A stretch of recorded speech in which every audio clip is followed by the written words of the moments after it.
اگر سکون چاہیے تو خدا پر توکل کرو. اگر سکون چاہیے تو خدا پر توکل کرو، خدا پر اعتماد کرو. ہمیں اس کا بالکل الٹا سمجھایا جاتا ہے. اگر دنیا میں کامیابی چاہیے تو آپ میں کانفیڈنس ہونا چاہیے. کانفیڈنس کیا ہے؟ اعتماد بنفس. آپ میں اعتماد بے نفس ہونا چاہیے. نہیں، آپ میں اعتماد بے نفس نہیں چاہیے. آپ کا نفس آپ کو کہیں کا نہیں چھوڑے گا. آپ کو اعتماد بے خدا ہونا چاہیے. آپ کا سارا اعتماد اللہ پر ہونا چاہیے. جس کا اعتماد اللہ پر ہوتا ہے وہ کمزور انسان نہیں ہوتا. اعتماد بنفس اگر اس قوت کو کہتے ہیں، قوت فیصلہ کو کہتے ہیں، تو بالکل صحیح ہے. کانفیڈنس اگر اسے کہتے ہیں، لیکن کانفیڈنس بھی وہ نہیں ہے. کبھی کھولوں گا میں خود لفظ کانفیڈنس کو بھی.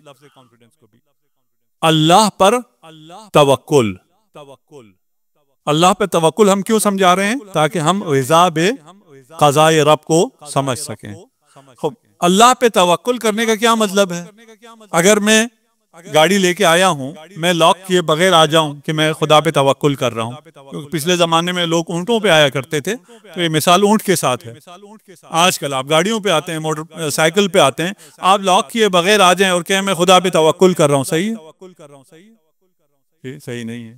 آپ گاڑی لاک کر کے لاک کرنے کے بعد خدا پہ توکل کریں. صحیح ہے. آپ گاڑی کھلی چھوڑ رہے ہیں، وہ بھی صحیح نہیں ہے.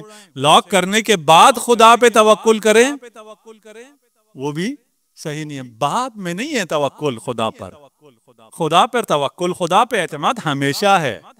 جب آپ لاک کر رہے ہیں اس وقت بھی آپ کا اعتماد خدا پہ ہونا چاہیے. اگر خدا پہ اعتماد نہ ہو تو آپ کے ہاتھ میں قوت آئے گی ہی نہیں لاک کرنے کی. اگر نہ آئے کہاں جائیں گے آپ؟ نہ جانے سمجھا پا رہا ہوں یا نہیں. یہ توکل کا مطلب یہ نہیں کہ بعد میں توکل، پہلے میں نے کچھ کرنا ہے. نہیں، جب بھی ہر حال میں اللہ پر ہی اعتماد ہے، اللہ پر ہی میں نے توکل کرنا ہے. اللہ پر میں جو توکل کرتا ہوں، توکل کا معنی کیا ہے؟ اس میں بھی دقیق بحثیں ہیں. میں بہت آسان کر کے آپ خدمت پیش کر رہا ہوں.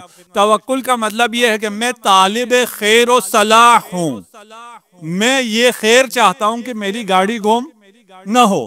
اس خیر اور صلاح کے لیے میں اللہ کو وکیل کرتا ہوں کہ اب میں گاڑی کے پاس تو نہیں ہوں، میں وہاں سے آ گیا. اس خیر کو پانے کے لیے، اس صلاح کو پانے کے لیے میں نے خدا کو اپنا وکیل کر دیا. میں نے خدا پر اعتماد کیا. آپ وکیل کرتے ہیں تو اس پہ اعتماد کرتے ہیں، اسے کورٹ میں بھیج دیتے ہیں، خود گھر بیٹھے رہتے ہیں. طلب خیر اور صلاح کے لیے اللہ پر اعتماد توکل ہے.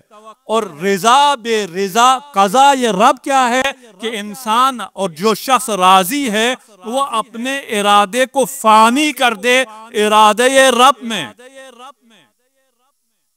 نہ جانے اس بات کو میں پہنچا سکا یا نہیں پہنچا سکا. وہاں میں کسی چیز کو خیر دیکھتا ہوں، اس خیر کے حصول کے لیے خدا پر اعتماد کرتا ہوں، خدا کو وکیل کرتا ہوں. لیکن یہاں رضا بقضاء میں میرا کوئی ارادہ ہے ہی نہیں.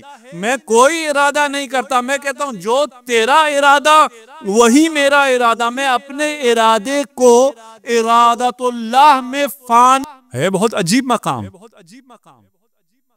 اور اولیاء اللہ اس مقام پر ہیں. اسی دنیا میں اپنے ارادے کو فانی کر دیتے ہیں. اپنے آپ کو امام حسین نے اللہ کی ذات میں فنا کر دیا. فانی فی اللہ تھے امام. جب آپ اپنے آپ کو فانی کر دیں، یعنی اب آپ کچھ نہیں چاہتے. جب عرفاء سے پوچھا جاتا ہے تم کیا چاہتے ہو، کہتے ہیں ہم یہ چاہتے ہیں کہ ہم کچھ بھی نہ چاہیں. ہو سکتا ہے تم کچھ بھی نہ چاہو اور سب کچھ تمہارے وفق مراد ہو. ایسا بھی تو نہیں ہے نا کہ ہم کچھ بھی اپنے وفق مراد نہ چاہتے ہوں. جو ہم یعنی ہمارے لیے اچھا ہے ہم اس کو نہ چاہتے ہوں. ایسا تو نہیں ہے. ہم اپنے لیے بہترین چاہتے ہیں. خدا نے ہمیں عقل دیا ہے.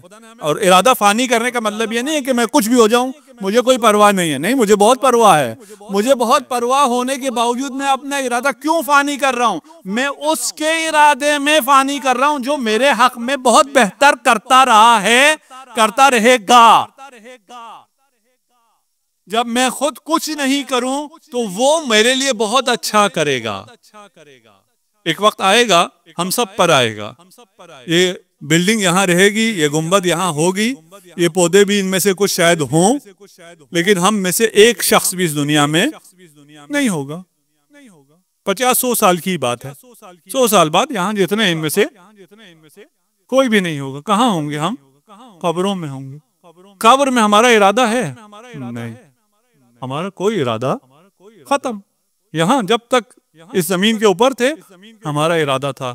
قبر میں جانے کے بعد ہمارا کوئی ارادہ ہے؟ ہمارا کوئی ارادہ نہیں ہے. جب ہمارا کوئی ارادہ ہے ہی نہیں تو وہاں ہمارے ساتھ کیا ہوگا؟ اگر خدا کے ساتھ ہوں تو وہی قبر روضۃ من ریاض الجنہ ہوگی. تم کچھ بھی نہیں کر سکتے. جہاں تم سب کچھ کر سکتے تھے وہاں تم چند میٹر کے گھر میں رہتے تھے, وہاں تم گرمی میں رہتے تھے, کبھی لوڈ شیڈنگ ہوتی تھی, کبھی کیا مسئلہ ہوتا تھا. اب جب قبر میں ہو, کچھ بھی نہیں کر سکتے ہو, تو تم جنت کے باغات میں سے ایک خوبصورت ترین باغ میں ہو. پھر کیا ہوگا؟ پھر جو تم چاہو گے تمہارا ہر ارادہ نافذ ہو جائے گا. کیوں؟ اس لیے کہ تمہارا ارادہ متصل ہو گیا ہے کن فیکون کے ساتھ. اگر متصل ہو جاؤ خدا کے ساتھ, نہ جانے میری باتیں پہنچ رہی ہے نہیں پہنچ رہی, اور لائٹ کی وجہ سے مجھے آپ نظر بھی نہیں آ رہے. یہاں لائٹ بھی کم ہے تو میں آپ کے چہرے کے تاثرات بھی نہیں پڑھ سکتا کہ میں اس کے مطابق زیادہ اشارہ کروں یا کم گفتگو اور اختصار پر اکتفا کروں. اور الحمدللہ آپ بولتے بھی نہیں ہیں, جو میرے لیے بہت اچھا ہے. وقت پھر آ گیا اور آج میں کچھ باتیں پیش کرنا چاہ رہا تھا. مسئلہ یہ ہے کہ ہمیں اپنے جوانوں کو بھی سمجھنا چاہیے, اور ان کے لیے مشکلات بہت زیادہ ہیں. ہمیں اگر راضی بقضاء رب ہونا ہے تو ہمیں نماز پڑھنی ہے, اول وقت نماز پڑھنی ہے, نماز کو سمجھ کے پڑھنا ہے.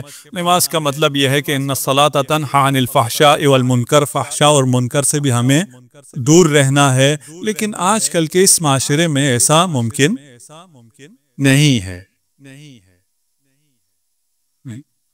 آپ ہمیں لوگ کہتے ہیں کہ آپ بہت اچھی جگہوں میں رہتے ہیں, اچھے معاشرے میں رہتے ہیں, آپ کو پتہ ہی نہیں ہے معاشرہ کیسا ہے. میں لندن میں کچھ جوانوں کے ساتھ تھا تو انہوں نے ایسی باتیں جیسے آپ سے کر رہا ہوں ایسی باتیں کر رہا تھا. کہا تم کسی اور دنیا سے آئے ہو اس لیے اس قسم کی باتیں کر رہے ہو, تم نے ہماری دنیا دیکھی ہی نہیں. ہم کس دنیا میں کیا بھگت رہے ہیں اور تم اس قسم کی عجیب عجیب باتیں کرتے ہو. میں نے کہا میں نے جو دیکھا ہے وہ تو چھوڑ دو, میں تجھے رسالت مآب صلی اللہ علیہ وآلہ وسلم کے گھر لے جاتا